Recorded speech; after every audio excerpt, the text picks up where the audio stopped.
Okay, so this is the May 14th meeting of Jericho's Affordable Housing Committee.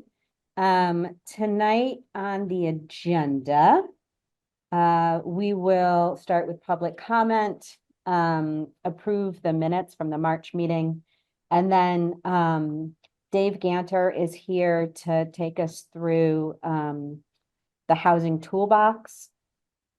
The two big agenda items for tonight are discussing the bylaw modernization to begin kind of planning and drafting our input for the Planning Commission on that project, as well as to review the housing report.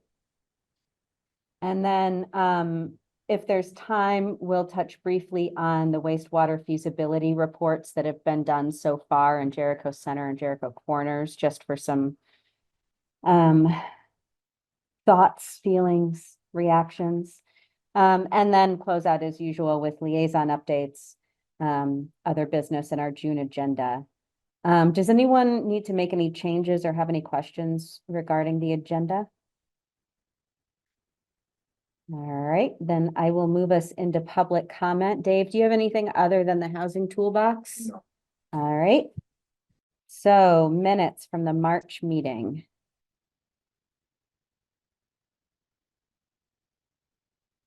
Do I have a motion to approve? Approve. Thank you. Do I have a second? No, at once. I wasn't here, so I didn't read them. You know what? I have March meeting on here, but it's actually the April meeting. Mistake. Dave talked about the Elk Lodge. I remember that. Stacy was there. She approved them. Does anyone want to second the meeting or the minutes From April? from April? Yeah. Sure. Awesome. Second. All I right. feel a little lonely. Does anybody have any edits, changes they'd like to make? I'm hearing none. All right, then I'm going to take a vote. All those who approve, say aye. Aye. Aye. Stacy, aye. SJ. Abstentions?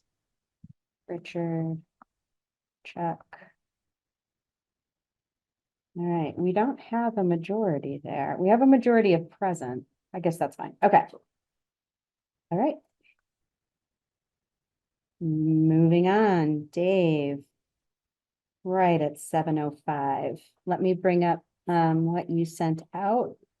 But if you want to come up to the table and I'll pull up. Hey, Frederica. Missed all the excitement of approving minutes. It was hot topic. Almost didn't get approved. Almost.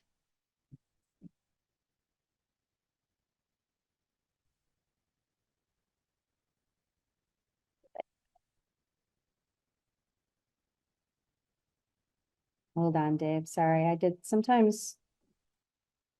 It was in the email you sent out yesterday. It was sometimes when I organize my stuff into folders, I organize it a little too well and I can't remember the structure that I. Sometimes I just open up the email and feel. That's what I'm doing. Yeah, sometimes Yeah. workaround is just as good.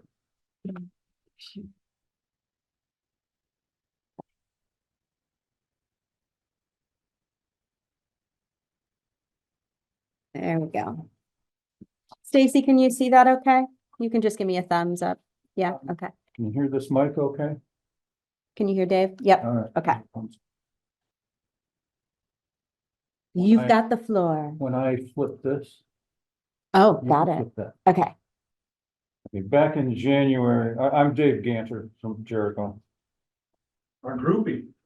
That's right. That's right. Back in January or so, SJ sent out an email asking if anybody wanted to go to Barry to attend the kickoff, the launch of the Vermont Homes for All Toolkit. I went. I'm reporting back. In my hand here, this is the toolkit, Oh, wow. 244 pages. So the Almost as long as our zoning code. the toolkit is a book. So, there's a URL here. I have some copies of the handouts. There are some handouts of what's being presented. There's a URL here. You can get the 224 page toolkit book, and you can get the 50 some slides that were presented at that URL. So.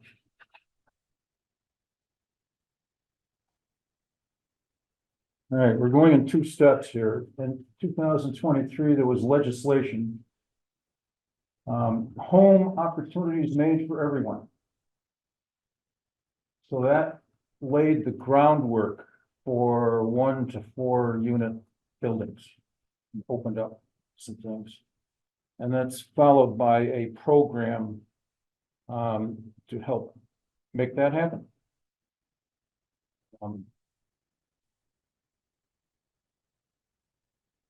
So I'm gonna flip. There's 3 pages here of small print. What this is the words and music from the toolkit to the small developers to which it's aimed, giving them the background on the home opportunities for everyone act legislation. So I'm going to spend some time on that. The main bulk of the presentation is on the Homes for All program, but so this toolkit is a follow-on to that legislation, and all of the Home Act information given here is from this book. And it's a bit of a contrast. The Home Act talks about zoning and the paperwork environment of affordable housing.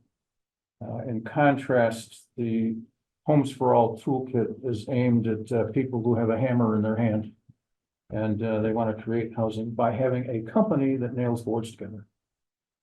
So, I think that's the Home Act information that's in here is probably the most important takeaway here for the committee members, and not so much the how to build all these things. Some of the things that are in the words and music in the small type are allowing 2 unit buildings anywhere that single detached homes are allowed, where there's both water and sewer, 4 unit buildings where single detached units are allowed at reduced parking minimums, up the triggering threshold for Act 250 from 10 to 25 units. And if you can flip. Is that everywhere or just for water and sewer? For the 25 units, yeah. I emphasize that through.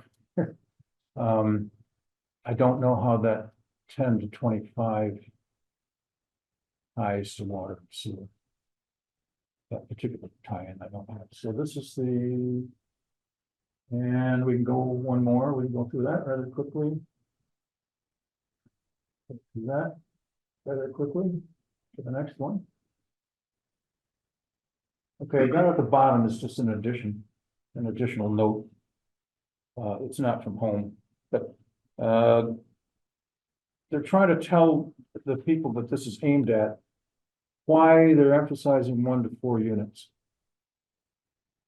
All this Home Act did it. There's another reason. Local and state building codes provide another reason for focus on the 1 to 4 home sweet spot. Unlike most states in the country, Vermont does not require that buildings with fewer than 5 units have a fire sprinkler system installed, with a few conditions. Next one. So we're getting into the Homes for All program. So the state wants increased housing density in residential neighborhoods near downtowns and village centers. So you read into that, this is infill. It's a small lots. Around it is other homes. And they want you to look at rehab in addition to new construction, so. So there, this whole program, there's an inference in here that the people who are currently putting up housing, they don't want to touch it. They can't make money on it. So they're not motivated. So what the state is trying to do is motivate and support beginning builders and developers to do these small projects. And there's a part in here, you are needed. You need to jump into this.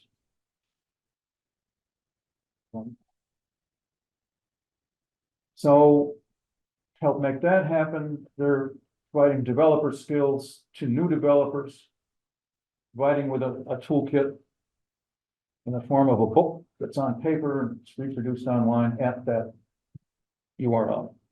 Same URL, it's on the first page. So we're going to go through the 3 parts of this workbook. Part 1 is a course in entrepreneurship. And I'm going through those 8 things there under the chapters.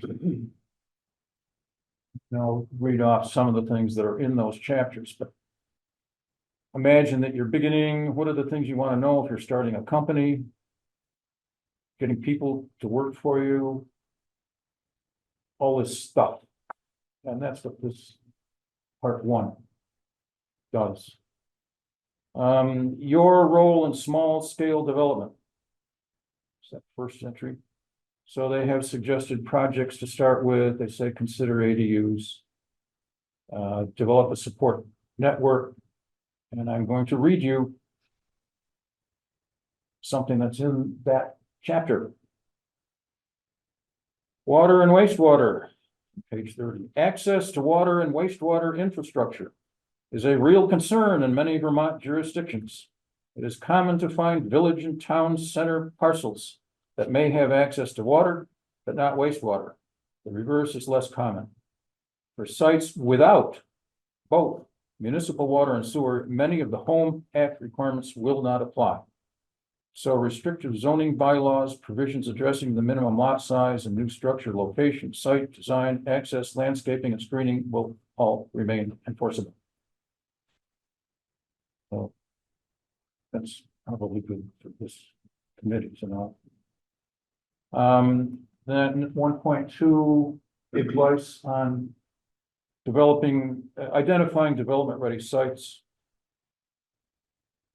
There's a new term I came across, CCNRs.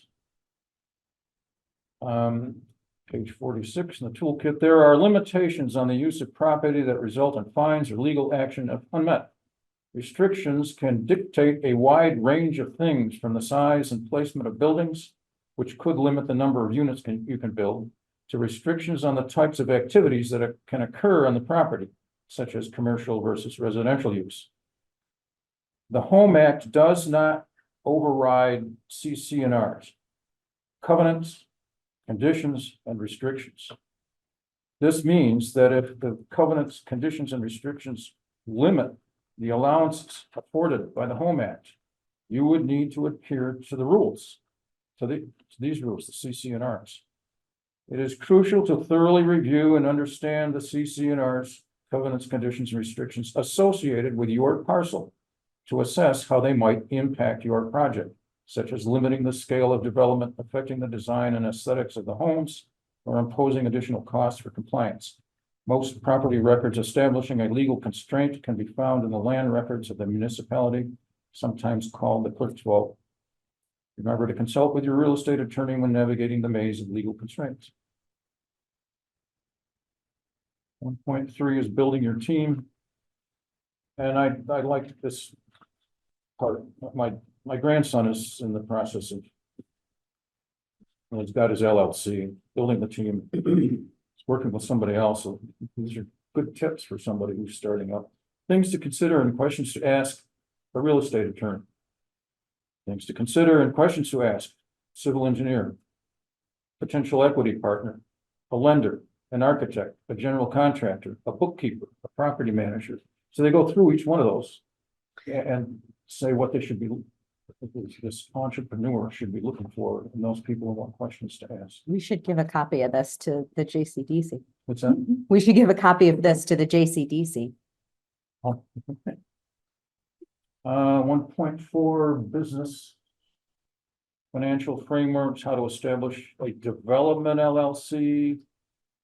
They're suggesting establishing an LLC for each project within the development LLC. They talk about operating agreements, day-to-day management and control, distributions of profits, mechanisms, negotiating the lending relationship, construction loans, renovation loans, permanent loans, getting familiar with key pro forma terms, working capital, carrying cost, hard cost, soft cost, vacancy rate. And then 1.5 is feasibility methodology, and that's primarily pro forma formulas to plan and estimate costs and revenue. And the toolkit provides some sample forms to do that. Design, I don't say anything about that. There's a whole part in that. There's information on permitting and construction. There's information on implementation management. For sale considerations, should they do condo, co-housing, planned communities? And then they go into rental and property management considerations and words and music for this course. Leasing, advertising, rental inquiries, tenant selection laws and how to adhere to the rules on selecting tenants. Rental payments, security deposits, procedure to vacate forms, eviction, turnovers, repairs, deposits on. Words and music on any of those. So Do- Dave, it just sounds like if we were to cut to the chase here, sounds like whoever's looking at the whole system sees that there is a lack of sort of expertise, business capacity Yes, at the, I mean, that's kind of the main Yes. point, okay? Yeah. Is that we got a lot of people who can build a single home. We have people that can build 20 at a time, and if we don't have somebody saying that there's a gap yes. in the middle. Yeah. So that seems like a takeaway. So, and they had a panel of 4 young people at this launch. The way they identified them is they'd already built enough units to identify them as gorgeous. So some of them had 10 units already that they had built. But these were young people and with a hammer in their hand. And this book, the examples in the book are those people. They're named and they'll help you out. They said in their panel, you know, you want some help, we'll help you.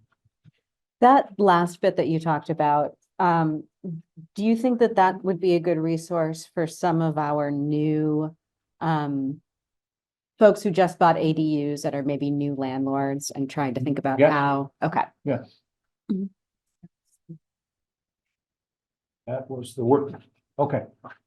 We'll go to part 2. Missing middle homes design guide. So they have a definition of missing middle. It's an architectural definition. It's not a financial definition. It's in the missing middle legislation that we did 2 years ago. Mhm.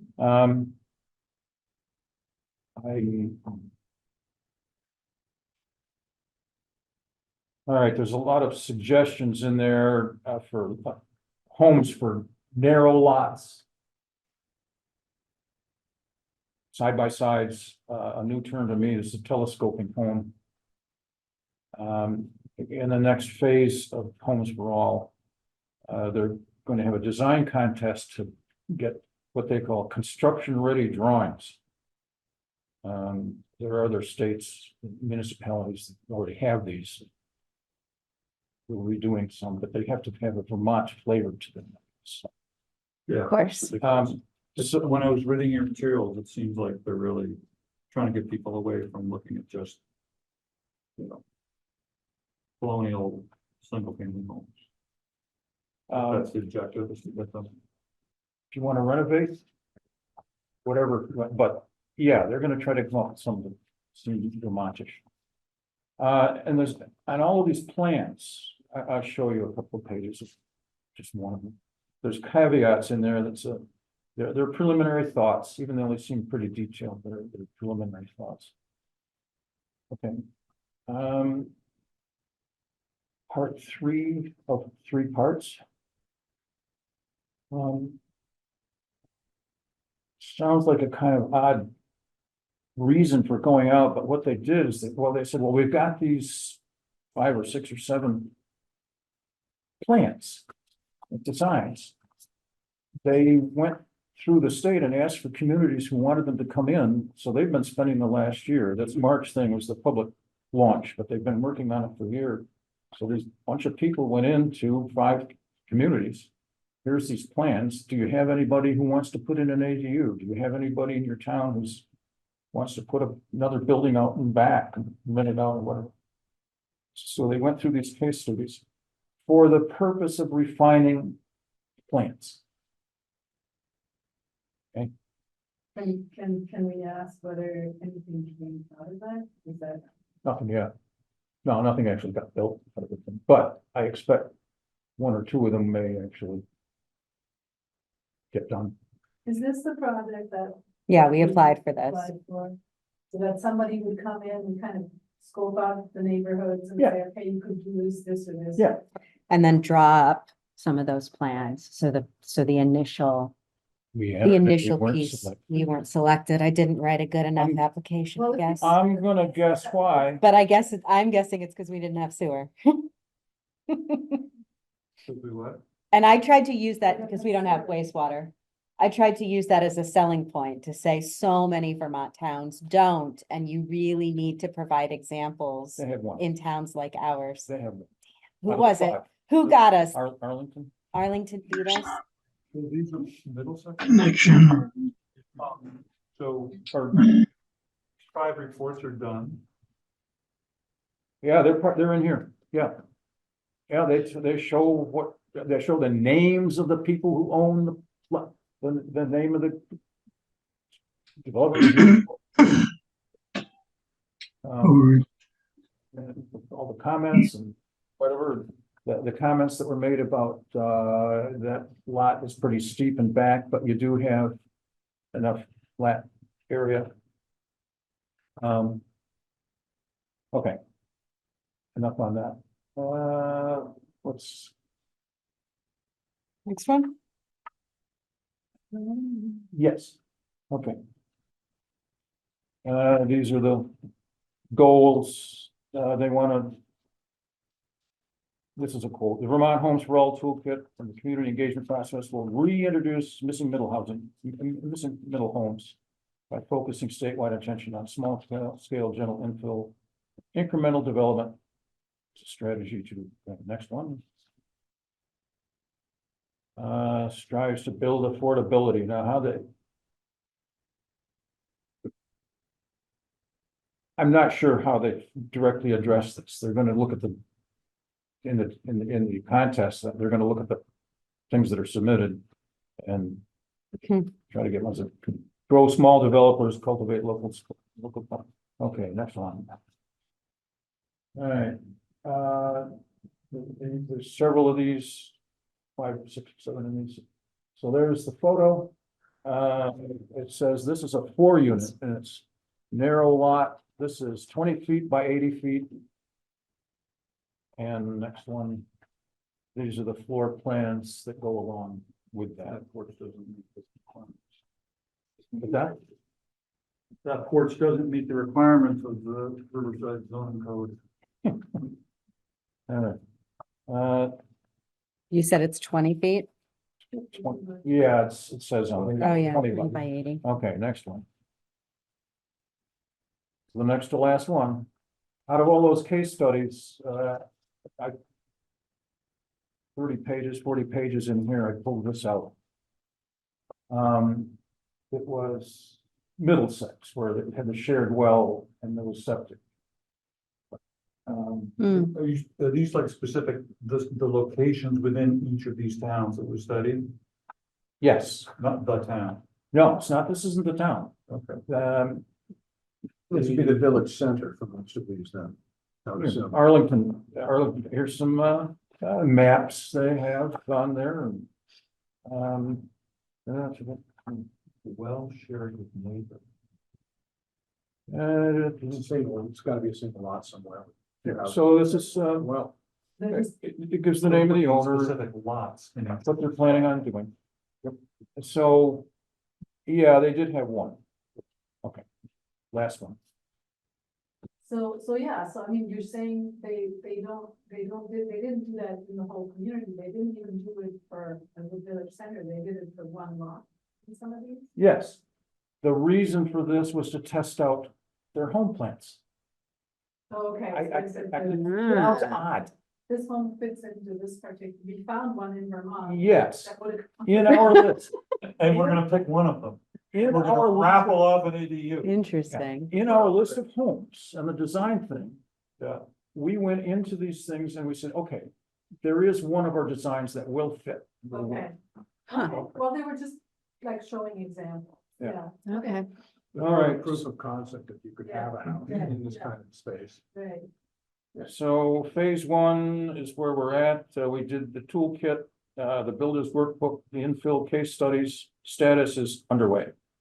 Phase two, training and access. Do training, and there's a design contest for construction ready drawings. Funding secure for that phase. And implementation actions, grants for home building. That would be great. So if I go to my grandson and his partner, so see if there's some money. Status, seeking HUD funding, and they tell where they're gonna get it, so. That's my story. Any questions? I've got 2 more copies of it.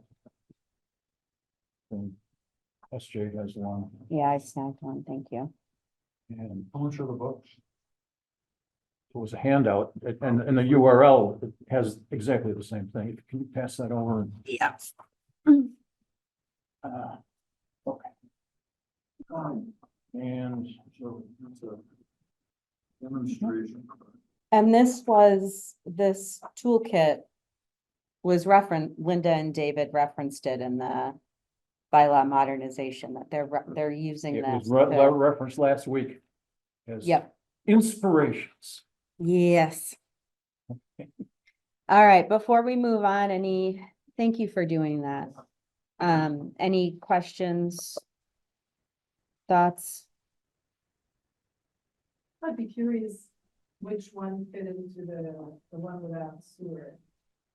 Like what were they looking to build? What was the example that they were bringing up for Middlesex? The place, It'll be in there. was it a long one, a telescoping one, a 4-unit one, or? Because they say 1 to 4 units, so they could have been just a. Oh, it could have been any one of those. It just happened. I would suspect that the one in Middlesex was a large enough lot that could be subdivided, so the shared well would be there, shared septic would be there. Okay, So that would, you could put another house in there and just pop it on the system without too much trouble. If you had excess capacity, I mean, there's just. yeah, There's 50 people involved in this and their names are listed in there. There's 4 people in the agency. The way I'm gonna tell if they're carrying through on this is to kind of keep track of the number of people who are actually there working in the state, those 4 positions. Not really infill, it's a 2-acre lot. That's the lot This is Middlesex? in Middlesex. So it's just somewhere out in the middle of the field. You've got enough space it's like for it. your PUD, Huh? it's like your PUD. Yeah. Yeah, although they're only building. No, they're allowed to build 2 units. Yeah, okay, Because you don't have water and sewer, so you don't. They're gonna build, Homes Act doesn't. they're gonna build a 1-bedroom unit. age-friendly, 644 square feet. That's probably all they're well and subject to for. On 2 acres. But that might be unaffordable. It's Yeah. 600. But it just doesn't look like infill the way we have described it. It's an additional house on a 2 acre lot in the, outside of town. A worthy project. Not really infill as we described it. All right, so I'm gonna move us on to the next agenda item. Thank Um, you. Thanks Thank for- you. Yeah, Very interesting. oh, you want your book back? So this is, again, a reminder, the main project, and Eric, please jump in. The main project that, the Planning Commission is focusing on right now, which is the Bylaw Modernization Grant, which is basically updating the zoning, and regulations for village centers and, the character-based zone districts, which are basically Riverside, and that's where the form-based code is, the character-based districts. And some things in the background in terms of scheduling and organizing how these conversations are happening, when they're happening, have shifted a little bit, which is great for us. The last time we met, I was asked to provide feedback prior to their next meeting, which meant that we needed to get something into them at the end of this week. That's no longer the case, which is kind of great.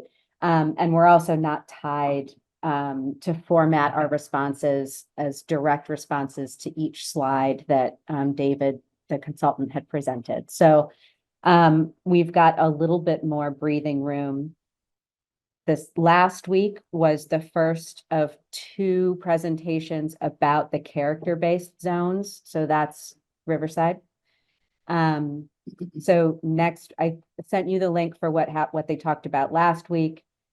This week, that conversation will continue with some kind of more information, more nitty-gritty. It sounds like Planning Commission members aren't getting in the week, it sounds to me like it'll be the same as the format of your last week's meeting, where you'll be taking in a lot of information, kind of asking higher level questions or clarifying questions, but not quite getting into the nitty-gritty of which of David, the consultant's proposed changes you all want to accept or modify or change.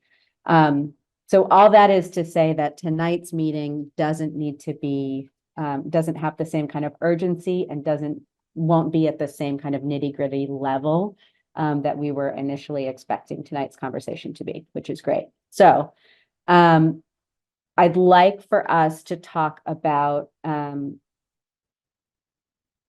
first, before we even start a conversation, remembering the things that we as the housing committee really want to be asking ourselves with each proposed regulation, which is, how does this impact affordability, either positively or negatively? How does this impact housing type diversity? So being able to have quads or tiny houses or cottage courts. How does this impact the actual feasibility of doing some of the infill that they're talking about? The thing that also, I should say, that's kind of why they're starting with character-based zoning is this is one of the biggest opportunities in Jericho for new development on a large scale, where we're talking about 50 or even 100 new units, depending on how things get envisioned. And so the zoning that happens in Riverside in Character District 4 has a real impact on future development, whereas Character District 3 and the village centers, most of that, not all of it, but most of that is kind of infill. There's not as much large open space opportunity for new development on a scale larger than a few units. There are some exceptions to that, but So there are a couple of big ideas that I thought it might be nice for the group to think about, and then we can talk about frontage requirements and some of the nitty-gritty stuff at the next meeting. But thinking about some of the bigger ideas that are on the table. One of them being, there's a character district 3 and character district 4, and let me just show you what those look like so that we're all on the same page. And there is a question about why do we need a character district 3 at all, which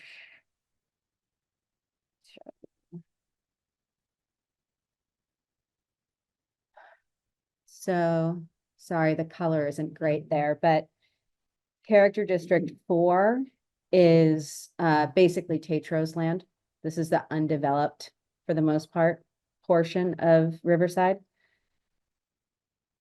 3 is the surrounding area, which is in green here. And then 4 is the village center. So the village center district goes beyond character-based zones 3 and 4.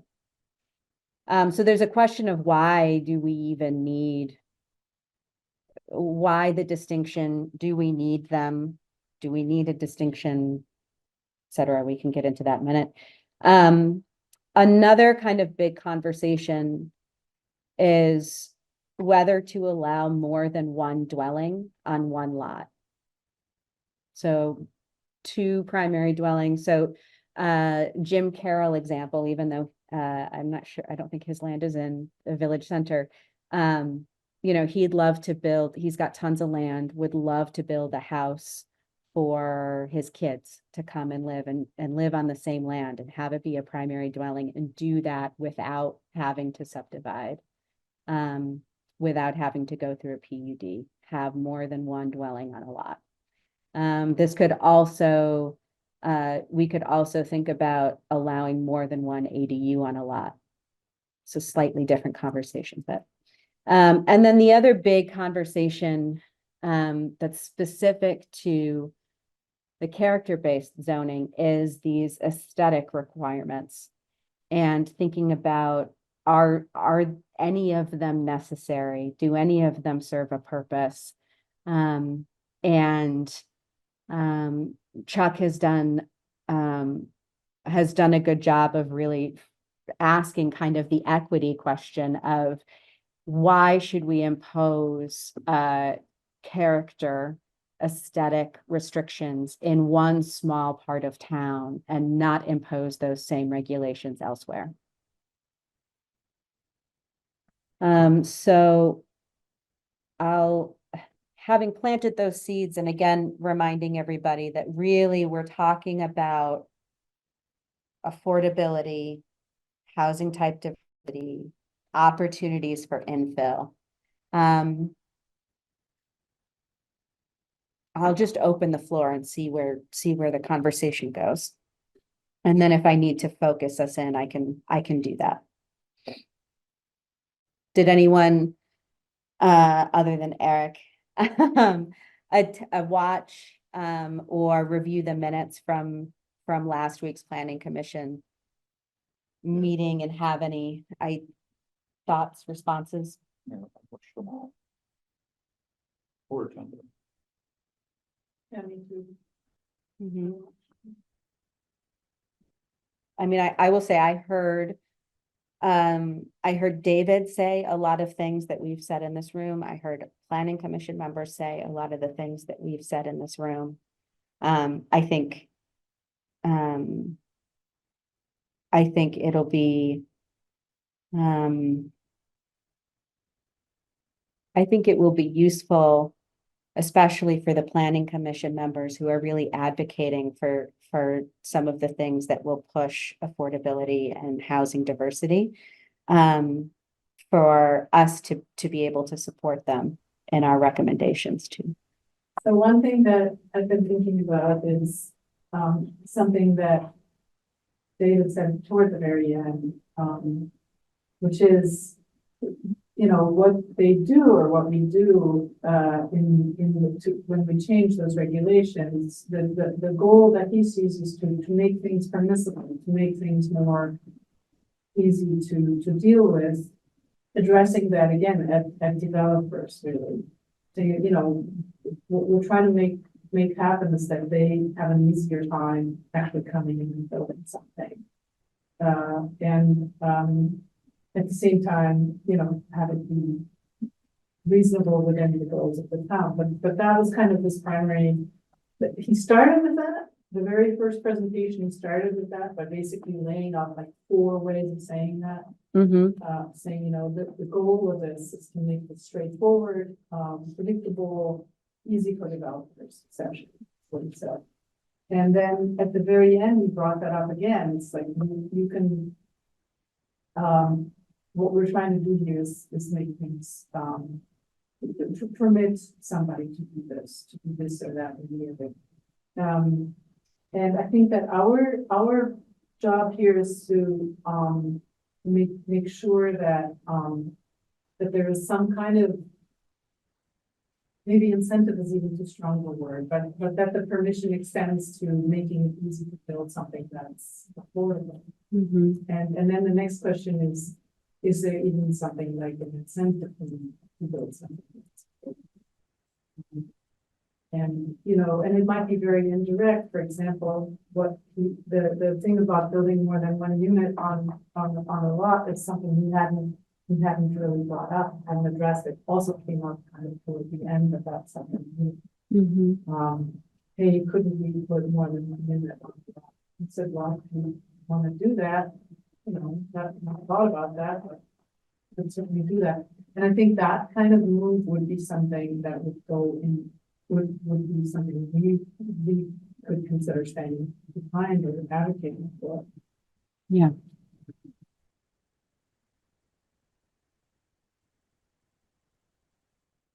And like, if there's anything that, you know, there were these housing types, these house types that are all over the regulations, different types of dwellings, ranging from single family to duplex to this and that. And at some point, somebody said, it doesn't really matter what you call it. It can still kind of look the same, and it's can even have the same number of bedrooms, and one can be functionally a single family home and the next one can be a multifamily home. But that the dwelling can kind of look the same. So, you know, is that maybe a good direction to go in, to say, well, maybe you don't need to label it single family duplex. You could just label it a dwelling and then, you know, restrict whatever you want to restrict, roof height or, you know. So getting away from the building types entirely? Getting away from specifically the number of units, specifying the number of units. I don't know if there were any other ways that they distinguish building types, but yeah, I mean, it's more about the, you know, the square footage and all those dimensions and the height and stuff. Why does it have to be about how many units? That could be another thing that think about advocating for. So I agree with Friederike on that too, as far as, you know, you can build and I think it would help make it less expensive for the builders if they had a common architecture for these things. If you look at the villages, you know, the houses have a common architecture because in the day they were built, that was the most effective and cost-effective way to build a house. So yeah, I think what she says is spot on, that, you know, you don't have to get hung up on if it has 1 bedroom or 2 bedrooms. It's just, you know, show them an example of how they can build these things, and as long as they don't have to keep changing things and making one a pillbox or 1 3 stories or whatever, they can knock these things out quickly.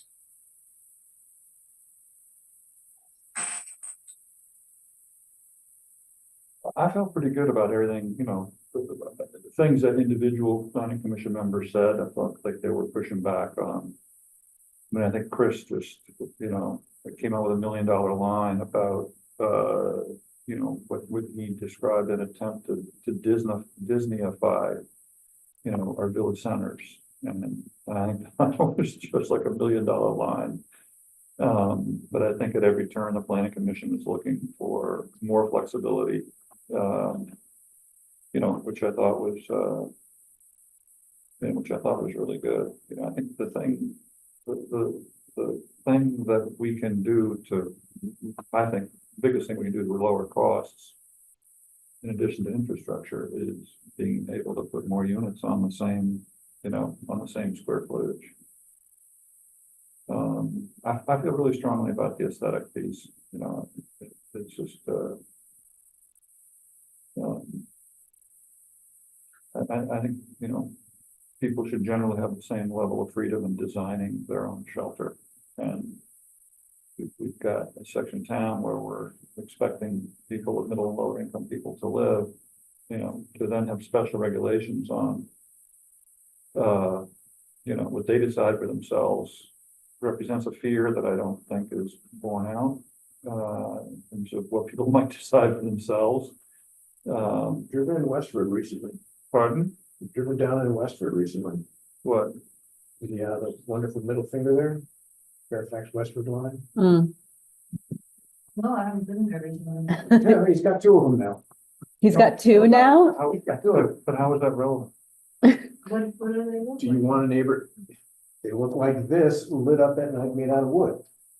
The guy was upset because he could not get a permit to put a industrial facility on his building. So he made one original middle finger sticking up towards the village out of wood with lights on it 24 hours a day. So I think that's actually a good example, because right now in Jericho, we have no fear that someone with money, and 86% of Jericho is going to do that. We want to regulate, you know, this small group. If you want to put it together, if you want a regulation of no middle fingers with lights on them, make it everywhere in town. Don't just target where you think low income people are going to live. I think the multiple houses on a single lot make just absolutely total sense. You know, it's just this whole idea of one house per lot and frontage is like a suburbanization, is a view of suburbanization and the level of comfort that the houses are going to be equally spaced apart, and it's going to be people like me and all that. And you know, we talk about rural life. What could be more rural, you know, in terms of a couple of houses on a lot? I mean, I just think it really puts there's no environmental reason for it. There's just simply no reason for it other than, you know. There is an equity reason. I mean, Pardon? if there is an equity reason, I mean, we're talking about people that are trying to get on the housing ladder. And, you know, if you look at Heinsberg zoning regulations, they say if you're building low income housing, it can't look in some particular way like it's low income. And so the thing is that the idea is that they should be able to live in an attractive house too, and just smaller, on a smaller piece of land. I mean, it shouldn't be something that's slapdash or, like Eric says, a pillbox. And this way it's also, you know, in unison with the houses around it. And now you got other people owning houses, and, you know, why should their value of their house be decreased? I mean, it's a community. We're all supposed to live together. We all have to give and take a little bit. And out of respect to our neighbors and the people that we want to build these houses for, we should not be saying someone can build whatever they want, no matter how unappealing, and affect the. Right, so make that town-wide. Make those rules town-wide. If you want them, don't target them to a specific, you know. Have you been down Fitzsimmons lately? If you go down Fitzsimmons, there are all these, you know, farmhouse type houses going all the way down. And then there's a new house on the left when you're coming from our side. On the left, that's Chris's house. that's a flat roof. It's modern. It looks nothing like anything else. So it's a super modern house with a flat roof. I don't know what you mean by pillbox, but that might be close to that. Well, So, I- so would you okay, say that people shouldn't be allowed to build that? I personally think it's awesome looking, but. And I doubt it had any impact on the neighbor's property value. Well, people could have challenged it if they wanted to. This guy on Burbank down behind me has been upset about the development back here. And his concern is people are gonna have spotlights on all night. That's a valid concern, concern, but That's that, a you legitimate know, valid concern. That's not. and there's laws about that, but. But I think if you're Right, trying to tell build, me I mean, right now, the law there is that you can't have a window bigger than 4 by 5. right, okay, I'm, so you've brought up a really good point that there are silly things. But I think at the same time that, you know, if a builder, if you say, if you have this kind of a design, you can put up whatever, 20 units, whatever. This is like, David White saying, you're trying to make it easier for the builder instead of somebody coming in and say, while you're building these things, by the way, you should build one that looks like this. I mean, if you're looking at making a lot of housing, they have to be consistent. Either you build them all square with flat roofs or whatever, but it just, you're trying to reduce the cost for the builder to get as many houses as he can, and, you know, how do you make it so that, you know, the neighbors aren't upset by it, and, that you can put the extra housing in. So a couple of things. One, it's funny because what Dave just presented is that the state is trying to put some of that together, right? One of the next phases of the toolkit is that they will have designs that you can that are ready, shovel ready or hammer ready or whatever the phrase was. Yeah. The other thing that this conversation makes me think of too is going back to having character district 3 and character district 4. If the purpose of the form-based code is to make things easier for developers who are going to build on scale or on a certain scale, then why would we have a form-based code for a district that is already developed? That where really what we're talking about is infill. Is there a reason for that district to exist and be subject to form-based code? So are you suggesting that 3 and 4 should be combined, or that 3 should go away and become part of the village I center? kind of think 3 should go away and become part of the village center, but we can talk about either.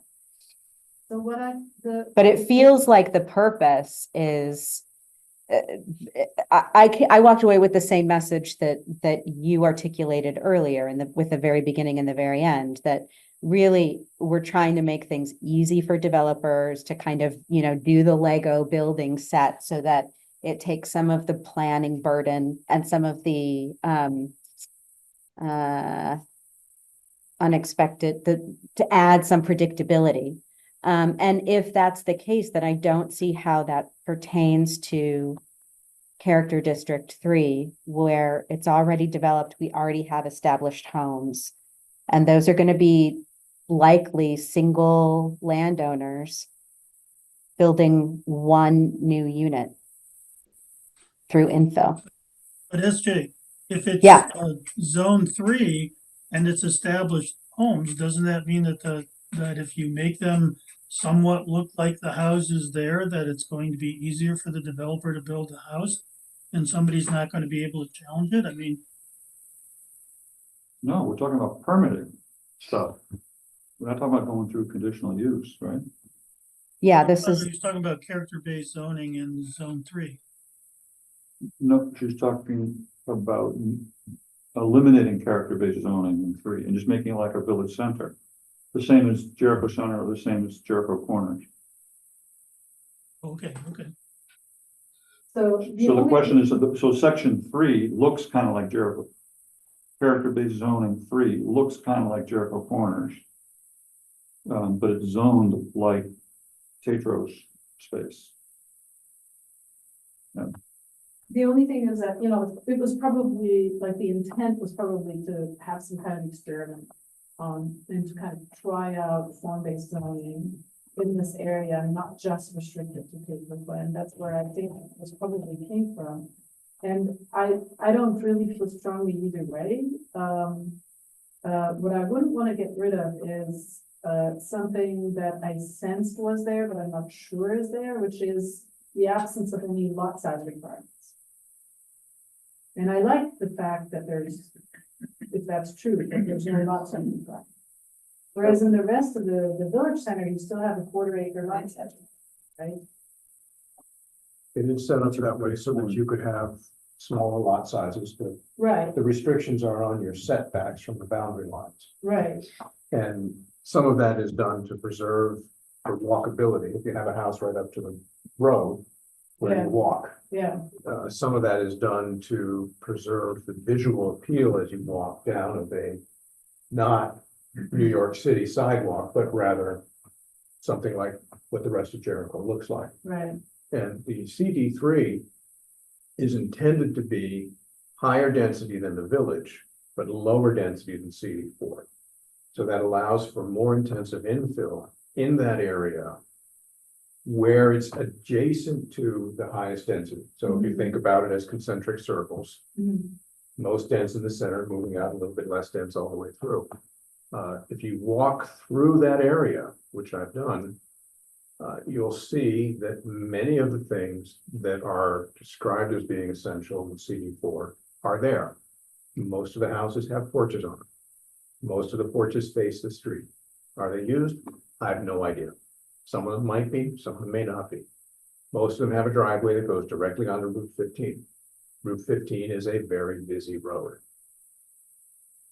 Most of them have side yards. You're talking about CD4 or CD3, right? CD3, right along Route 15 and Parks Avenue and Can you put that back? all the way through there. And some of them have little back lots being built, mhm. but a Isn't lot that of them Route are. 15, the Route 15 kind of cutting through the middle there? Yes, that is So- Route 15 right in the middle. And everything So green, most of what you're talking about is Green. along Route 15 is in green, right? yeah, that's what we're That's talking about. that's CD3. Okay. It's supposed to be. Blue is the high density, Yeah, yeah, okay, got it. green is the lower density, red is village density. Okay, So And- in many senses, if you look at development as concentric circles with the highest density in the center, that fits that model. Mhm. How is that different from Route 15 and Jericho Corners? Route 15 in Jericho Corners doesn't have these same densities. But I think if you walk down through here, you find a lot of houses with a porch on them. But the ambition, isn't the ambition kind of the same No, in each of the three? So you have a greater ambition. yeah, that's why, Yeah. this is the That's whole why it's there. project, yeah, because you've got 15 acres of brown field with nothing on them In the blue, in the blue. right? You've got adjacent areas around that are essentially brownfield, ready And to go. When you I say guess- brownfield, what do you mean? That used to be a mill. It was developed before. Okay, but it's not environmental, huh? Usually, It can be. okay. I mean, look, it was a sawmill. You have any idea how much oil was spilled around through there? Right, but you were just describing the green as brownfield also? No, that's all currently heavily developed, Right. So, moderately heavily developed. so Route 15, you know, between the cafe and the school, you would have a lesser ambition for infill there than here. well, and this is where my question comes in. Jericho Cafe, right? Oh. From there to here on Route 15, you have less So from ambition, JCAT to here, we have less ambition. less ambition, because that's where, based on the topography, flat land, based on the lack of any structures there, it's much easier to put in a high density. If you want to do that in this area right here, you gotta tear down houses. In, well, I think we could do infill here as We well. can do infill. We could, you could do this whole thing everywhere. You could change everything to some form it of could be, that form-based, you so- have the same ambition, this place is just a little farther along than that place, in terms of the final result. This place here We do at the have corners something. is harder to develop. It Is will it- take more time, effort, and money. I understand that, but in terms of, but you would zone it so that people who could do it would do it. I mean, I don't understand. I mean, I think that is gonna be what what you all talk about in June. Is this conversation about the village centers. I mean, Jericho Center is, there's gonna be very little infill there, but we're gonna zone it like we want it. Well, and So- this is kind of the point that I'm trying to get to. I hear what you're saying, Frederica, and I agree, like as big of an area that we can have no lot size restrictions, the better. And so, yes, my question is between the time that this was developed and passed, and now there is a huge push to densify and focus on infill in our village centers. And so, and you're right that the geography and the availability and the cost is going to prohibit a density of infill in the village centers on its own. So why? It seems silly to me to be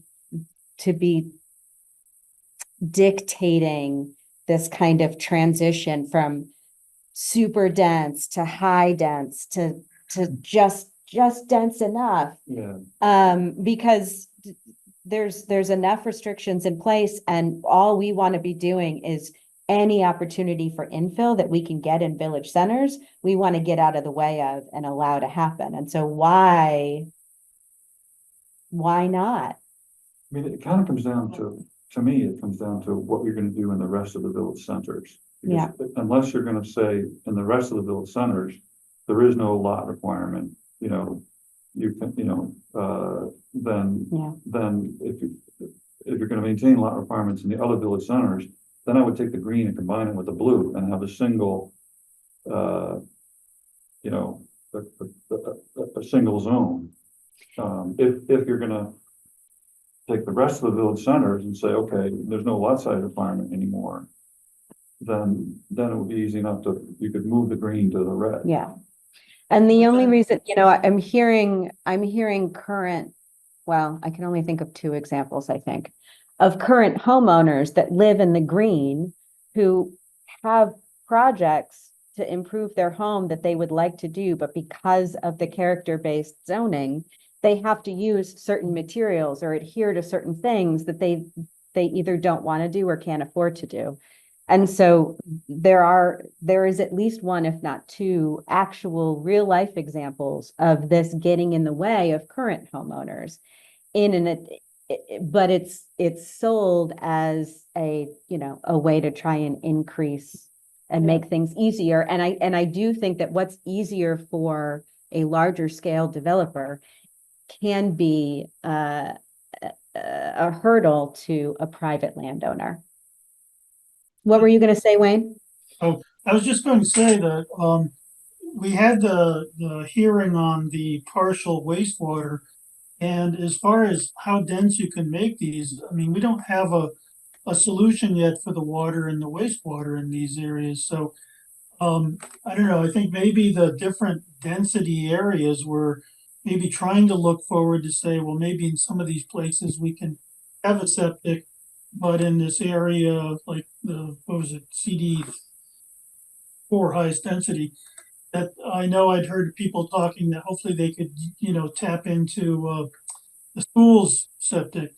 So I guess the question is, we still don't really know what we're going to do with the septic, and if you put houses there, they'll have to have porta potties or, something like that. Well, that's regulated by the state. You can't build a house unless you've got an approved permitted septic for it. So, But it does raise, Wayne is also raising an issue of sequencing. Like, if you get rid of lot size and a bunch of the lots are used for housing with on-site septic, before the wastewater is built, you have fewer customers for the wastewater system. So, True. ideally, the wastewater comes first and then you do the zoning. But I wouldn't want to postpone the zoning, but it's a consideration. I mean, I think it's, Yeah. you really have to say, we got to get this wastewater done, before. I mean, that's what troubles me so much about these big developments right now, these big PUDs consuming large amounts of land. near Jericho Center. It's like it's fine, we can increase the area, but just after all the land's been committed on these enormous PUDs with conservation easements, there really is, rapidly losing the adjacent to, Yeah. village center land. I think, Chuck, what you're bringing up is a salient point that gets lost in the minutia of whether the setbacks are 5 feet or 50 feet or whatever. If we don't have septic, some type of wastewater, what you see in Jericho right now is what you're gonna have for the next 60 years. Mhm. You're not gonna see any plethora of small homes because a bedroom requires just as much sewage as a small house as it does in a big one. And you can't get rid of the sewage, not building them. So if we want to be serious, which I think we do, About the village centers. about the whole town, we need to get wastewater. I understand that. I accept The point. alternative is everybody who's got a buildable acre all over town puts up a house on a buildable acre all over town. And we have what no one wants, which is sprawl. We have more traffic on the roads because everybody's driving to their homes, they're further away. We have more dispersion. We have less available wildlife and wildlands for people to go to. Time after time, the town says, we don't want So that. let that be a motivation to get the damn wastewater done. So the most important thing I believe that we can do is to make sure wastewater gets done. But our committee has taken a position that infill is not enough. That's a position we've taken, so it's. And supporting the CD3, CD4 right now, we'll put in, from the looks of the map, upwards of 100 units. That's a big growth for the town of Jericho. Mhm. That would be 3 years of our goal. And it would be fantastic if it happened. It's easy to get lost in the minutia and lose track of the big picture. The big picture is we need wastewater. Mhm. So Eric, in the meantime, and this would be to Chuck too, if you're building an area in there, and this, Chuck, this addresses your point that if you build too much, you won't have anyone to hook up. But what if you take a place, we're talking about putting more houses, what if you take a place of a lot and you say, this part can't be developed because that's where your septic is going? Absolutely. I mean, the densest housing in Jericho is not in the village centers, and with the exception of this 15 acres, it never will be. There's more people live on Starbird Road than live in Jericho Center on 1/3 of the land. Yeah, but that's prime soil for septics. Right, I understand. I think what Wayne is saying, part of the planning of what you're doing with the districts there is where is the septic gonna come? That's what we learned, that's what we learned from, what's his name, that we need to be treating that land as if it's wetland in terms of protection. Mhm. And we're building on it. All over town. So. We need to put that on our list. Yeah, I'm doing it right On now. That land. Yep. That's what we need to find. Well, that's what the wastewater study has shown several spots we're doing it. Right, but we should be doing all of it.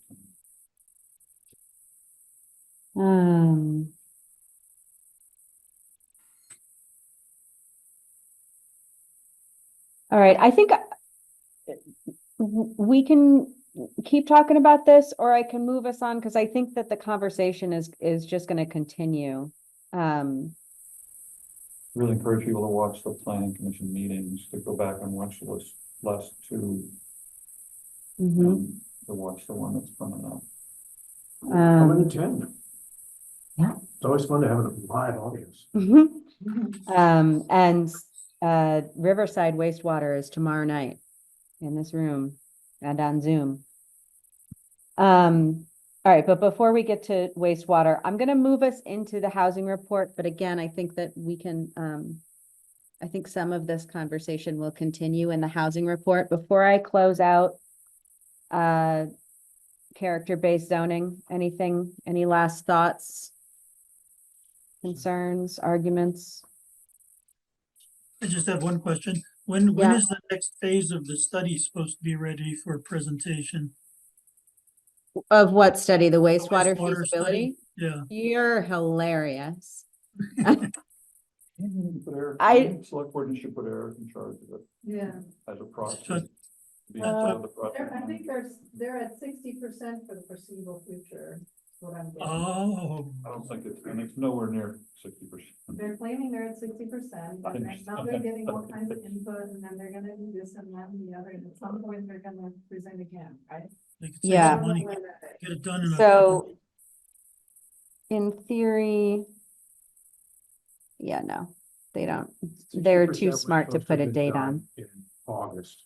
Yeah, they're really, they're really missing the involvement of the planning commission. It's just really sad. Okay. All right, so we've got kind of two two lanes of conversation here. One is bylaw modernization, the focus of the planning commission at the moment, making sure that we're giving them input, feedback. The other thing is that with the passing of the housing resolution, we are committed to providing reports, housing reports every year. The housing resolution is the 5-year period, goal period is between 2024 to the end of 2028. And so providing a report of the state of things in 2023 kind of gives us the baseline before we all started setting these goals and talking about these things. And then hopefully we will improve upon that with each passing year. This also means that we, as the Affordable Housing Committee, have yet another opportunity and avenue through which to advocate and push for some of the things that we feel need to happen, like wastewater and some of these regulatory changes, not just within village centers, which we're focusing on with the first lane that we talked about, but throughout the whole town. And so the housing report, I expect to have a document that we will share with Planning Commission and with the Select Board and with the whole town. My hope is to also, though, present to the Select Board at one of their meetings and possibly to the Planning Commission as well. And so what I'll show you is kind of the rough draft of the outline for the presentation for the argument. And the document will, follow closely with the presentation. It'll just be in a Word form. So I'm not going to give, again, this is rough draft time, high level, but I want your feedback now. As we're shaping it. And really, a bulk of this is repackaging stuff that we've already done over and over again. And a big part of it has been collecting some of the data. So Wayne came down and sat down and sifted through a bunch of the certificates of occupancy to pull some of the data that I'll share. The initial slides are, of course, just a reminder of what the goals are. 150 new dwelling units over 5 years. And we really want to focus on 30% of those, trying to shift what is being developed, such that 30% of those are missing middle income homes, and 30% of 20% of those are affordable to lower income families. Reminding folks of kind of what we agreed to, how we said we were going to get there in the resolution, reminding people about kind of the target rates and the different housing types that we really wanted to focus on, and underscoring that the way that we're doing that, because we are not developers, is through policies and investments and decisions. We're setting the framework, we're making it possible, and where we can, kind of encouraging and incentivizing these kinds of houses to be built. In 2023, using data from HUD and VHFA, the kind of low income cutoff, the top end of low income is 80% of the area median income. So for a 2-family household in Chittenden County, if you're making 72,700, less than that, you're in the low income group, and you can afford a maximum of $250,000 home. The middle income makes up between 80% and up to 120% of median income. So in Jericho or in Chittenden County, for a 2-person household, that's between $73,000 and $109,000. And the maximum that a middle income family can afford is a $400,000 home. So that's kind of the price range that we're talking about. Yeah, go ahead. Oh, thanks.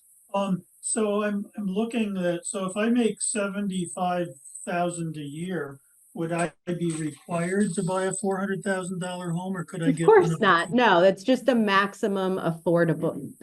Using the calculation for what is affordable, which would be 30% of your income, plus taking into account some money down and this, that, and the other thing. It's a whole formula.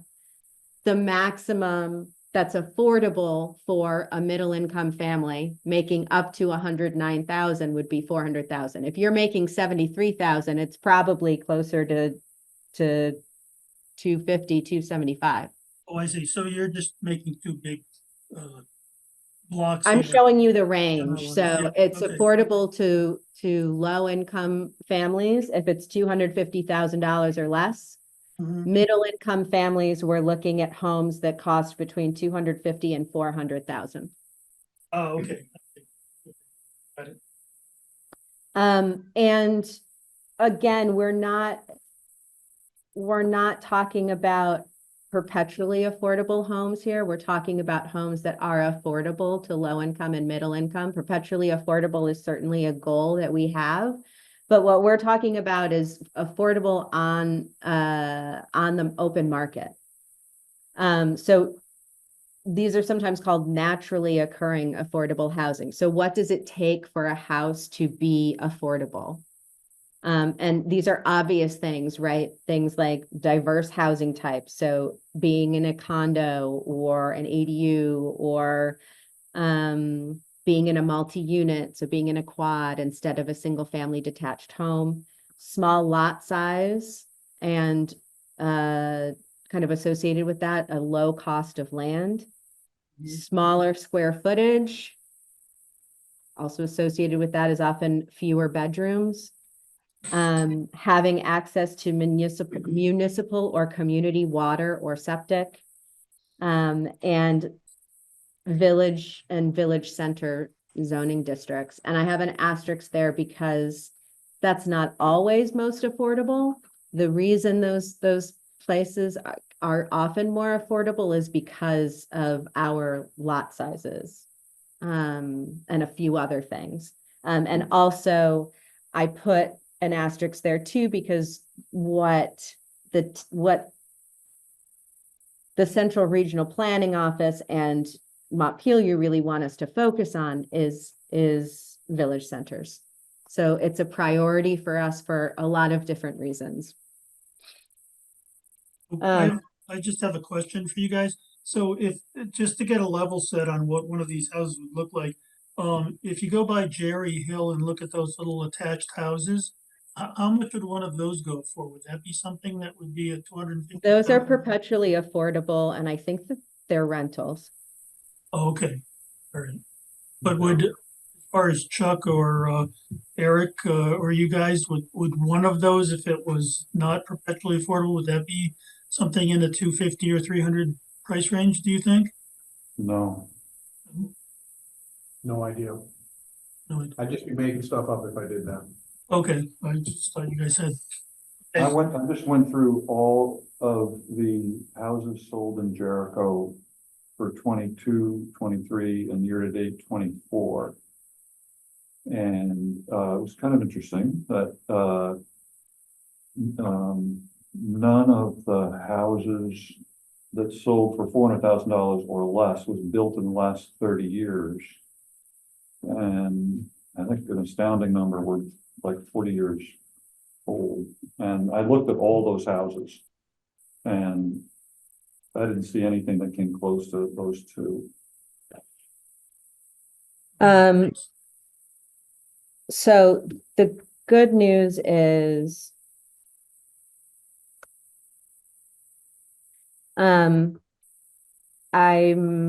following a similar train of thought. So where I wanted to start was kind of a little bit of proof of concept of naturally occurring affordable houses, and looking at the market. So in 2023, we sold, well, MLS listings. 45 homes were sold. Of those, only 9 were less than 400,000. So 8 would have been affordable to a middle income family, and 1 was affordable to, I think this should be 250. Lower income family. So when you look at those 9 homes that were affordable to middle or lower income families, 8 of the 9 were in village center or a village zone. 4 of them were condos. 8 of the 9 were on half acre or less. 5 had a square footage of less than 1,600. I think 2 of them were less than 2,000. All 9 of them had 3 or fewer bedrooms. I think that only 2 of them had 2-bedroom. And I haven't gone through to look to see whether they were on municipal water and whether any of them were on a shared well or a shared septic. 4 or 5 of those were on Starboard. Starboard. And Yeah. those are shared well, shared water, and shared wastewater. Ah, I have, thank you. 6 single-family homes, $400,000 or under in 2023 sold, and the newest one was 52 years old. And the newest condo, there was 5 sales from Starboard in 2023. And the newest one was 30 years old. Yeah, a lot of those condos were more than 30 years old. Or what? So, They're more than 30 years old. The newest one that was sold was 30 years, Yeah, not. so this is really. some were impressive 43 data. years old. I think it really kind of drives home everything that we know and that we've heard and that everybody talks about, but nobody really has even our housing assessment on that already is on the website doesn't show it like this. Mhm. There's one thing though, and people are, implicitly always worried about having too much, affordable housing constructed and, there's none, there's one. Is MLS listings, you said MLS listings only, so what are we missing? Like picket fences Mhm. type, like sale by owner? Mhm. Didn't Or we sales look between at the family. land transfer tax? No, I did not. Okay, that would be the. If you want to pull that, Go for it. It should be right downstairs here. do it. I don't have time. Right. Okay. So I think if you own the MLS listings, I believe would, they're somewhat of a proxy. And a lot of the ones that aren't were like between family members. Mhm. And some of the ones that were sold low were uninhabitable. There was one for 190,000 at Pinehurst, which was, Believe it or not, that was sold and the people have lived there and they've not made a single modification to it. It's one of my regular walking routes. But I think And one of the, one on, I want to check your what you pulled to what I have. Yeah. Because I think I'm missing one or two that you've got. I think that thank you. Two things. One, that this proves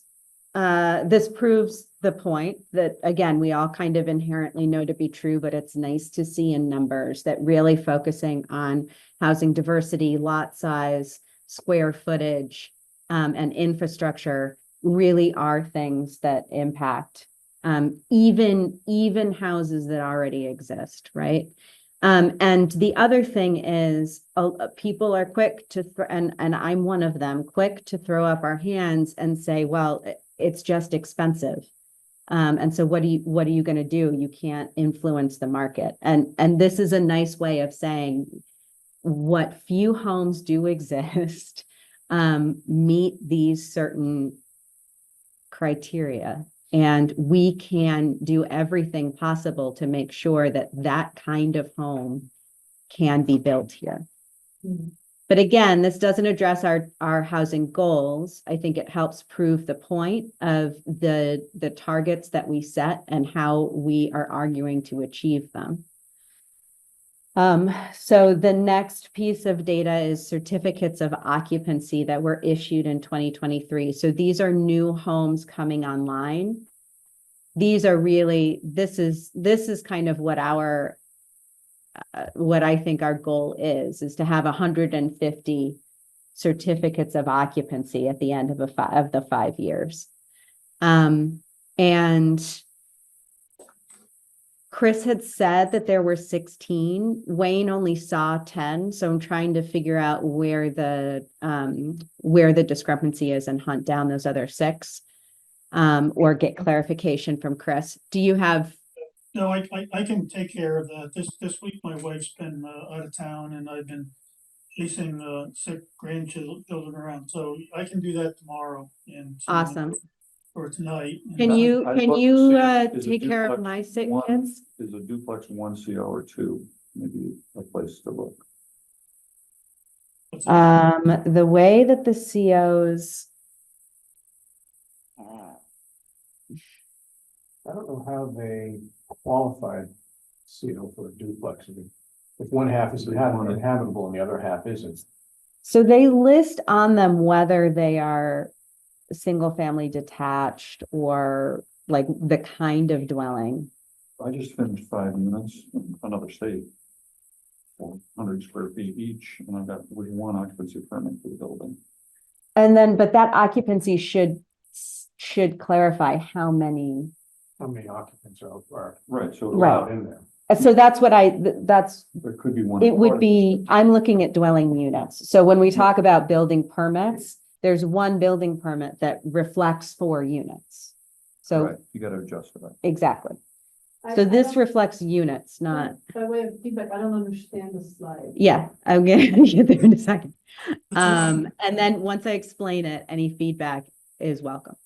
Okay, so certificates of occupancy. So house is built, you got to get a certificate of occupancy before you can move in. Chris goes in, checks that it is what it is. And those certificates of occupancy are nice because they have some of the information that that we're interested in, like number of bedrooms, et cetera. So there's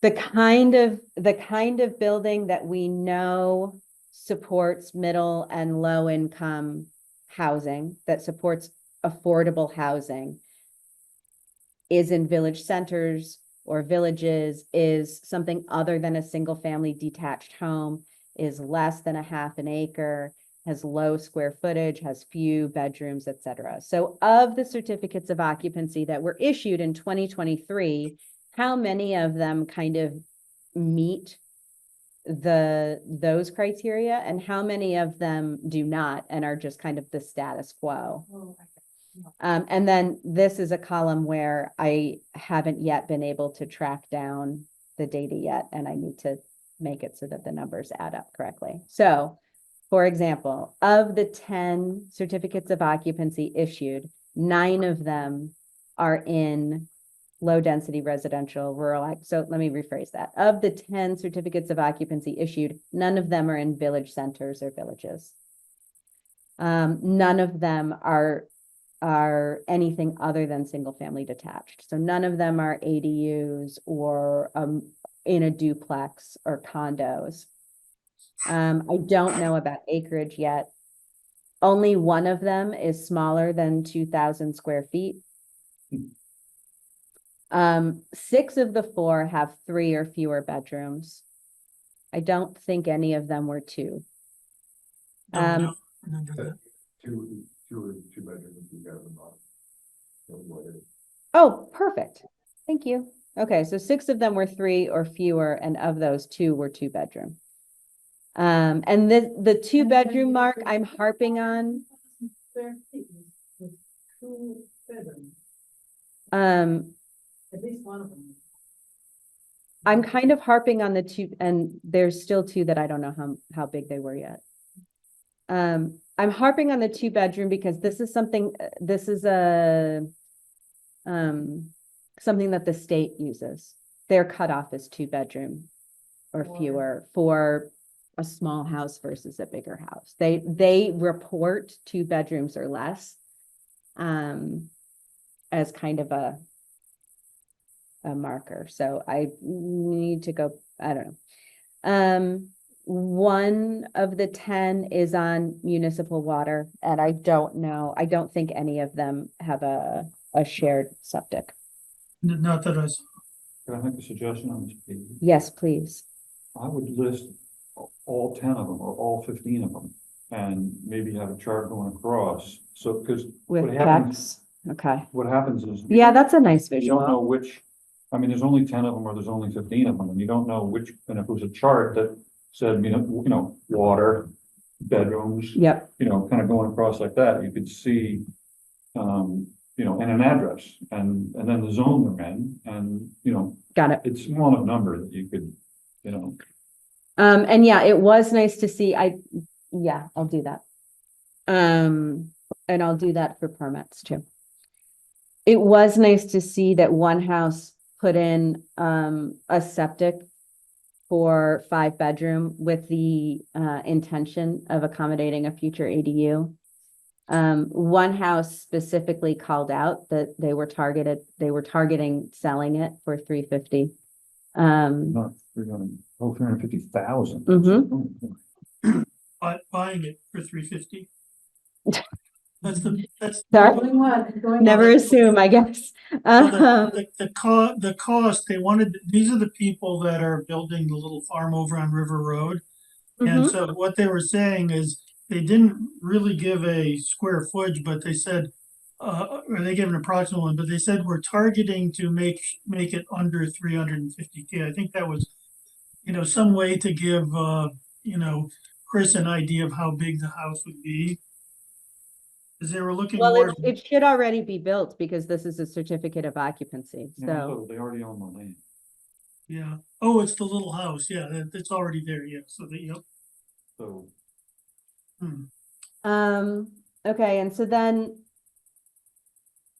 that's what came online in 2023. Mm-hmm, yeah, 6,000. Which, Yeah, I'm looking for that. whatever, I mean, people can do what they want. So they had 4 bedrooms and possibly 3. Did you get that? 6,000, more than 6,000. Yeah, okay, so that would be in the 4 or more bedrooms. Yeah. yeah, they probably have a few offices that could fit a bed, but And so these are the building permits that were issued. And I will again take the feedback because I think you're right, a chart seeing. know that you need occupancy permits and building permits. I like to see what came online I know that you do. So are these? We're talking about, because this is what we're gonna be counting. Yeah. Do the for- building permits include the occupancy, permit of houses, or is that? you get that after you're done. After you're done. So these haven't been built yet, and they may not be built Okay. for 4 years, 5 years, never built. Whereas certificates of occupancy is what came online, and that's what we really care about. So we can project, but from the building permits, we can project. We can project. I think the building permits is really important data, important to us. I think in terms of, this is like a scorecard for the town. And I think I would focus on what we accomplished. You know, what got done, you know, I think, Well, nothing's been done. well, exactly. Like, this is So- setting the stage for comparison for, But I think the building permits is sort of a forecast and, you know, That's important too, I think, both of them. it's important to us. I but- think it's important to them too, because if you don't change the regulate, like, you will hopefully see you'll be able to draw some kind of direct line between the regulatory changes and the building permits that are issued, because now you're permitted to build a quad in wherever, or you're permitted to build 6 tiny cottages on a thing or whatever. They're both, they're both, I just don't know what I agree it's something we want to track. What does it mean that there's 13 building permits, that there's 3 more building permits than certificate of occupancy? You know, what does that mean? it doesn't, the number 13, I'm hoping that next year that number is maybe 20, 25. And I'm hoping that next year, the percentage of those that happen that are not single family detached, the Yeah. percentage that are on smaller acres is higher. I'll just say just one more, I feel like we want to, the risk is like too much information, too much blah, blah, blah. And I think if it can be like, 3 or 4 slides so that you're communicating something, you're really kind of communicating the scorecard at the depth that they want to get, that they can get. Well, And- that's not 3 or 4, that's one slide. Here's the target, here's what we achieved, this is the shortfall. I would, yes, I would be more inclined to do that. And then But there, And then you're gonna get them for half an hour, and then you have 25 minutes to talk, as opposed to 25 minutes to go through each slide, and then they give. I you think that, that's and you go. fine.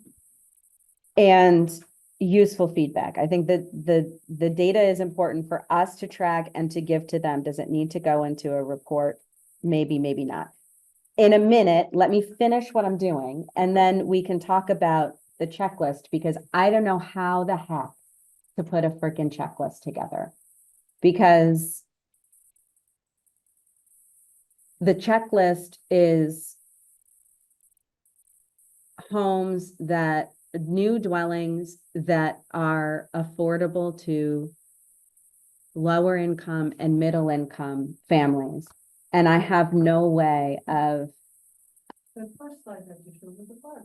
but that's sales. That's not new dwellings, which is So- what our resolution is about. So maybe the way to look at. New that dwellings, it's is- certificates of occupancy. But what you're really arguing for is not so much the end result, but the removal of barriers to getting there. So what were the barriers a year ago? Things like density zoning, things like multiple houses on a single lot, things like ADUs being more permissible, things like water and sewer. When those are all done, we believe this can happen. So Yes, what can we say? We've got wastewater. We've So got let's- like a half- okay. We've got like a quarter star there. ADUs, wherever you want to go, we've got a full star in there, you want to use a Harvey ball, you can use a Harvey ball. No. But I think if your question is, we have a new CO, which of these 3 categories does it fit in? We don't really know. yes, exactly. And so I don't know how to meaningfully put together that one slide that says, all right, well, just ignore all this mess. This is just me throwing shit in there to think That's where about. that's where I think a list you might make a judgment call. If you had a list that had a sheet that had the characteristics of each of the houses, Which I do. then you could make a No, I judgment don't want call. to share it on. Then you make a judgment call. which of these categories it goes into. And if, you know, people can question your judgment if they want, the data's all there. Okay. I think you're right. It's- So we, as a group, maybe can make some of those judgment calls together, and I don't want to share, I don't want to put on YouTube the raw data with the addresses. Public Some information, people might not. It is, but I don't want to do that. maybe just put the street down or the zone or something, but Yeah, I'm just saying the format that I have it in now is full addresses, and I don't want to share that. So this conversation for later. So that's good. Let me, Go back to that slide that I still think should be in there, but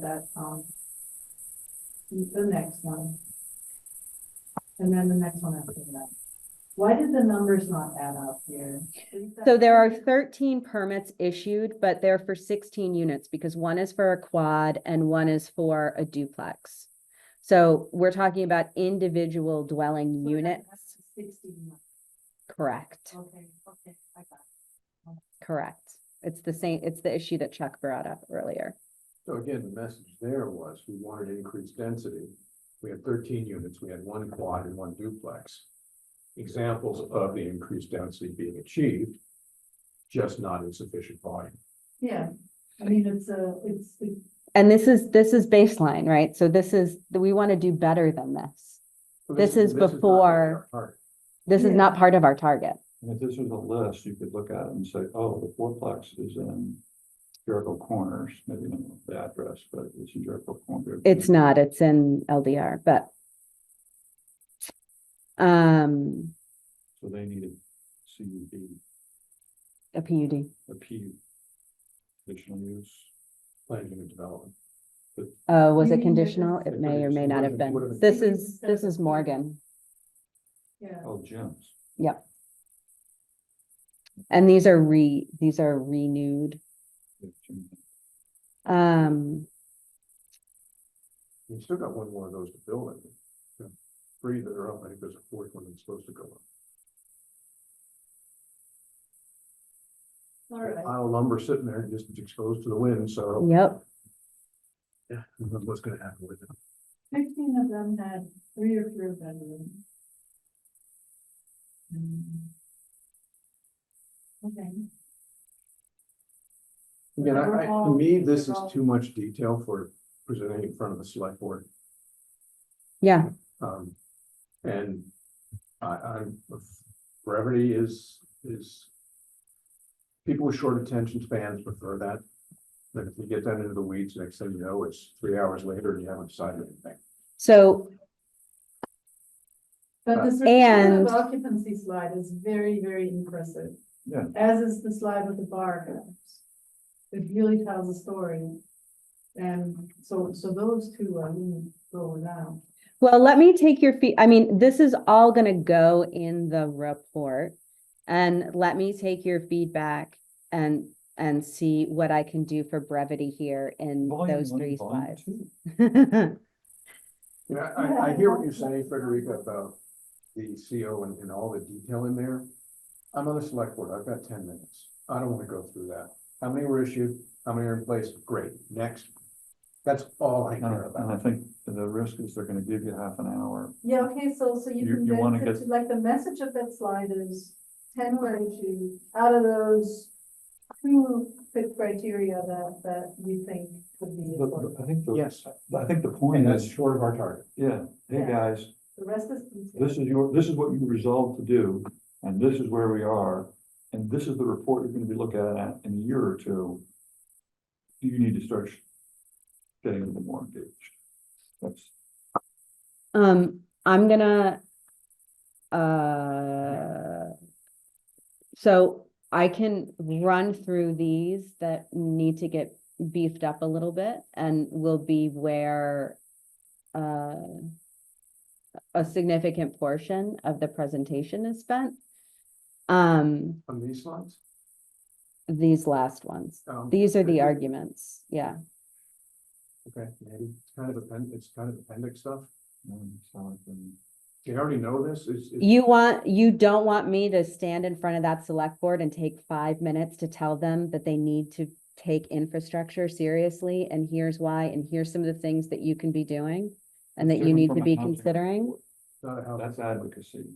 I feel like And at the end of this, when I Yeah, say, so- so let me justify it though. So at the end of this, I say we're falling short. Doing nothing means that we are going to fall short of these goals. Yep. So what are the things that you all need to do, that we all need to do Yep. in order to meet our goals? The things that we need to do to meet those goals are infrastructure, are these specific changes to zoning. I think that Those three. I think that those 100%. three Plus, you're not meeting your target. Here's demonstrating it. You need to fix this. Yeah. For the 1 million and first time that we told you this. These are things that have to be done. Right, Okay, so am I, yeah, I think we're back on the same. okay, But a lot of the other stuff you have before that occupancy slide, number of units that were built, just noise. well, it's exactly the data that we committed to. It is. Supporting. but You're a select board member. You I guys- understand you don't have time the to absorb that. presentation, but I do think that we have to record it and report it and have it be publicly available. When you're saying that you're gonna do a report, and it's gonna have everything in it. Everything in And it. then you're gonna do a slideshow for the select. board, That will be and it's gonna brief. be an excerpt of that. Correct. And I would still argue to have those two slides. that are- we're all over the place. You know exactly what to do. We are all over the place, but I got a lot of good feedback. Okay, so does anyone want to say anything? No, I'm not even going to. you know, Okay. Let's move along. Can we table reactions to wastewater feasibility? No. We just said it's the most important thing. Well, we still need to hear from Riverside. I understand. Okay, But go I- for it. It's 8:48. Let's give it 5 minutes. I've spoken to one select board member. I think I think we need to really start asking and pushing the select board to take control of this, that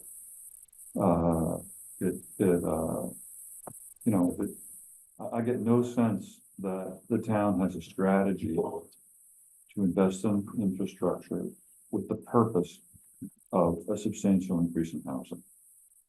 You know, they're using, they got to the 60%, and I get no sense of strategy. I mean, there's very low projected population increases. No real sense of, to me, ambition in terms of using this to solve a major problem. No real sort of really kind of looking at water versus wastewater and like how we're gonna, in a cost-effective way, kind of meet objectives in multiple places. And no work on kind of the legal structure, who's gonna own this? Who's gonna be in charge? If this is gonna be, these are gonna be districts. And I understand the argument that, well, we don't know what we're gonna do yet. But in an emergency, in a crisis, you follow multiple pathways at once.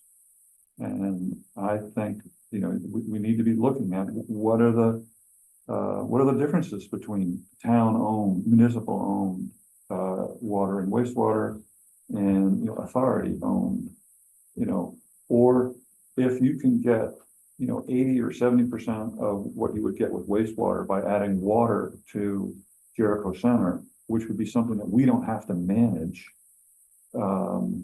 Maybe you look at that and focus wastewater over here. It's like, a lot of times on a lot of projects, you make the biggest mistakes are made on day one. And I feel like we need to really take a hold of day one. I mean, my suggestion is that the select board appoint Eric to be the kind of the strategic, kind of the liaison between the select board and, the engineer, and just make sure that the planning commission and kind of all this thinking is going into the study.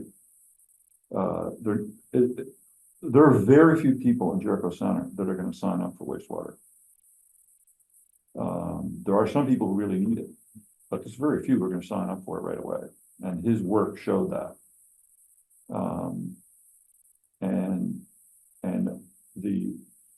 And infill is gonna happen kind of gradually over time, and he also showed that, the impact of the wastewater, the septic protection zones and the impact on kind of where you can add water. And to me, I think we can get a long way to where we want to get to a lot quicker with much less management, stress, by adding water to Jericho Center, which is that's the part of town that I know best. I might be wrong, but certainly by the time you get to 60% done, you're kind of looking at some of those questions. And they're kind of, so I nominate Eric to. Yeah. So what I'm hearing is you have enough information to go on to start making some decisions, is what you're saying. You don't need to wait for the consultant to keep plugging away. You should start making some decisions now, doing some strategy now. So that's one major point. Can I just say another thing where I completely disagree with you? What I've learned today by thinking about Riverside and the form-based zoning and the potential for units that can be developed there, is that the real urgency to put in wastewater anywhere is there. Yes, That is where the urgency is, not in Jericho Center. yes, So, I agree. So, we agree. no. So that is actually where what the main point that I would make is there is a huge urgency, we discussed that today, to proceed with wastewater on a track that hopefully will beat where actually we develop and start developing, so. That's actually the most feasible place, because that's the single place where we're gonna have a bunch of customers coming on at once Yes. to have scale to get it done. The other possibility is the range. Dragging feet and everything is understandable because nothing is getting built anywhere anyway, but there we have urgency and that's, that should be prioritized. So from our committee's point of view, it makes sense to kind of drive on that. That's a good point. You can't help it, we agree. So Why does it feel like you don't agree when you do agree? It happens. in the Riverside is, I think Chuck mentioned something about them wanting to tap into the school. Is that any part of a plan or is that just like a trial balloon that's been floated? That's the kind of thing that Eric could tell us if he was in charge. It's all kind of a secret. We might learn more about it tomorrow. Yeah, I think we'll find out But the tomorrow. discussion was, they have land. Mhm. And that's sort of the available land. And I know that they've been meeting with the superintendent, and maybe we'll learn more about it tomorrow. And it could be the reason they have been delaying all this is because they didn't want to reveal the discussions with the school before they were fully baked. Yeah. And I do think that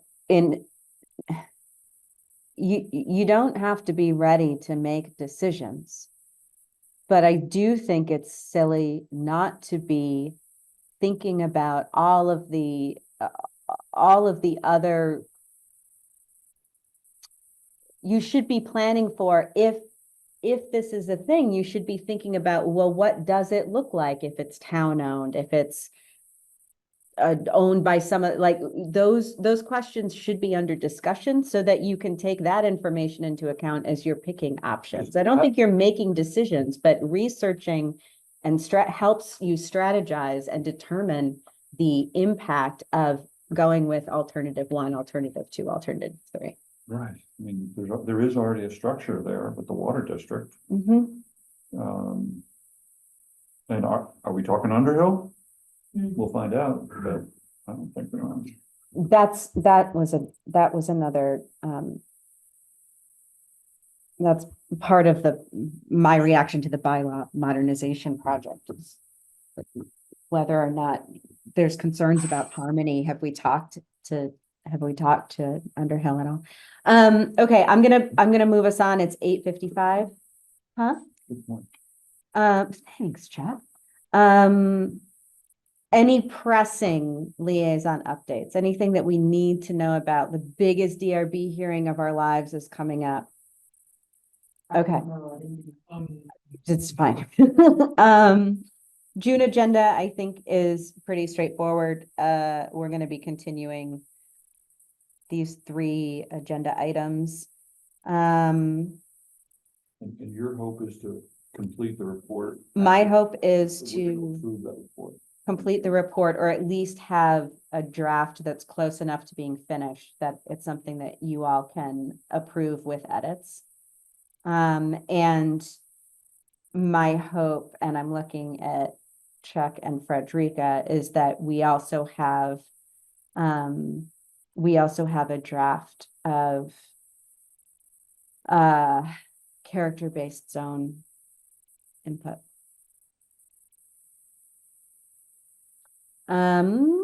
Okay, anything else before? Dave, did you? Okay, you know that you don't have to wait for public comment. Okay. Then I would entertain a motion to adjourn. Thank you, Frederica. Wayne, is that a second? Yes, that's a second. Awesome. All those in favor say aye. Aye. Thank you, everybody. Really appreciate it.